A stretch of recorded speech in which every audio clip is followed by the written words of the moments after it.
Halo teman-teman, pada praktikum kali ini kita melakukan pengambilan hipofisa dan penggunaan hormon untuk induksi pemijahan ikan. Tahap pertama yang dilakukan adalah penimbangan ikan. Penimbangan ini penting karena nanti akan digunakan sebagai dasar untuk menentukan dosis hormon yang akan diberikan. Jadi semuanya harus sesuai dengan berat tubuh ikan.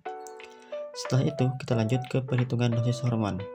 Hormon yang sudah dihitung kemudian disiapkan dan dihomogenkan supaya tercampur merata dan siap untuk disuntikan. Berikutnya masuk ke tahap penyuntikan hormon. Penyuntikan dilakukan pada bagian otot atau punggung ikan dengan posisi jarum sekitar 45 derajat. Prosesnya dilakukan secara perlahan supaya ikan tidak stres dan hormon bisa bekerja dengan baik dalam tubuh ikan. Selanjutnya, kita melakukan pengambilan kelenjar hipofisa dari ikan. Tahap awal adalah pemotongan kepala ikan supaya ikan lebih mudah untuk mengakses bagian otak. Setelah kepala dibuka, kita bisa melihat bagian otak ikan. Nah, kelenjar hipofisa ini terletak ada di bawah otak. Bentuknya kecil, bulat, dan berwarna putih. Pengambilannya harus hati-hati, biasanya menggunakan pinset supaya tidak rusak. Hipofisa ini penting karena mengandung hormon yang bisa merangsang pematangan gonad dan mempercepat proses pemijahan pada ikan. Setelah hipofisa berhasil diambil, langkah terakhir adalah penyimpanan hipofisa. Kelenjar tersebut dimasukkan ke dalam larutan formalin supaya tetap awet dan tidak cepat rusak. Penyimpanan ini penting agar hipofisa bisa digunakan untuk keperluan praktikum selanjutnya atau pengamatan lebih lanjut. Selain itu, hipofisa juga punya peran yang sangat penting dalam sistem reproduksi ikan karena menghasilkan hormon gonadotropin. Hormon ini berfungsi untuk merangsang perkembangan dan pematangan gonad, sehingga ikan bisa lebih cepat siap untuk memijah. Seks reversal pada ikan nila.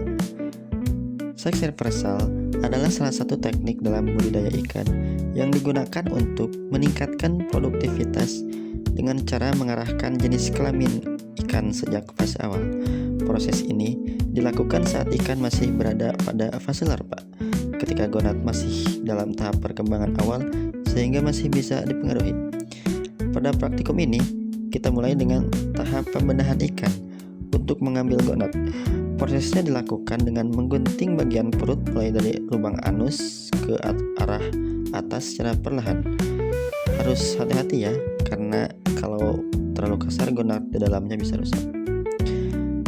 Setelah bagian perut terbuka, organ dalam terlihat dan bisa mengamati ada tidaknya gonad. Kalau sudah terlihat, gonad kemudian diambil secara perlahan. Biasanya dibantu dengan pinset atau tusuk gigi supaya lebih mudah. Bentuk gonad ini kecil dan agak transparan, jadi memang perlu ketelitian. Setelah gonad berhasil diambil, tahap berikutnya adalah identifikasi jenis kelamin. Di praktikum ini, kita menggunakan metode pewarnaan asetokarmin. Pewarna ini membantu memperjelas struktur sel sehingga lebih mudah diamati di bawah mikroskop. Caranya, gonad diletakkan di kaca preparat, kemudian ditetesi larutan pewarna, lalu ditutupi dan diamati menggunakan mikroskop. Dari hasil pengamatan, kalau terlihat titik-titik, biasanya itu menunjukkan sel spermatogenik atau jantan, sedangkan kalau terlihat bulatan lebih besar, itu menunjukkan oosit atau betina. Setelah selesai diamati, preparat dibersihkan kembali agar bisa digunakan lagi. Selain metode ini, sebenarnya ada juga metode lain dalam seks reversal, yaitu metode perendaman dan metode oral. Metode perendaman dilakukan dengan merendam larva dalam larutan hormon, sedangkan metode oral dilakukan dengan mencampurkan hormon ke dalam pakan. Kedua metode ini juga bertujuan untuk mengarahkan perkembangan jenis kelamin ikan sejak dini. Jadi, dari praktikum ini, kita bisa memahami bagaimana proses pengambilan gonad, identifikasi jenis kelamin, serta konsep dasar seks reversal dalam budidaya ikan. Kepikiran gak sih gimana caranya menjaga kualitas unggul dari ikan jantan agar tetap bisa digunakan dalam proses reproduksi? Nah, jawabannya ada pada teknologi yang disebut preparasi sperma. Preparasi sperma dilakukan untuk memperpanjang masa pemanfaatan sperma dari induk jantan unggul supaya tetap mampu membuahi sel telur secara optimal melalui teknik pembuahan buatan. Dalam proses penyimpanannya, sperma tidak bisa disimpan begitu saja, tapi perlu ditambahkan bahan tertentu sebagai sumber energi dan nutrisi agar spermatozoa tetap hidup, aktif, dan bergerak dengan baik selama masa penyimpanan. Penambahan bahan tersebut membantu menjaga kualitas sperma agar tidak cepat mengalami penurunan fungsi.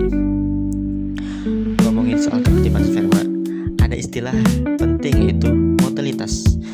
Motilitas spermatozoa pada ikan mas dinilai dari banyaknya sel sperma yang bergerak dalam suatu area pengamatan. Semua bentuk gerakan tetap dihitung selama spermatozoa masih aktif bergerak. Sebelum digunakan dalam proses reproduksi, spermatozoa harus diuji terlebih dahulu, baik motilitas maupun viabilitasnya. Tujuannya untuk memastikan kualitas sperma tetap baik sehingga peluang keberhasilan pembuahan menjadi lebih tinggi. Kalau sperma ingin disimpan dalam waktu yang lebih lama, digunakan teknologi yang disebut kriopreservasi.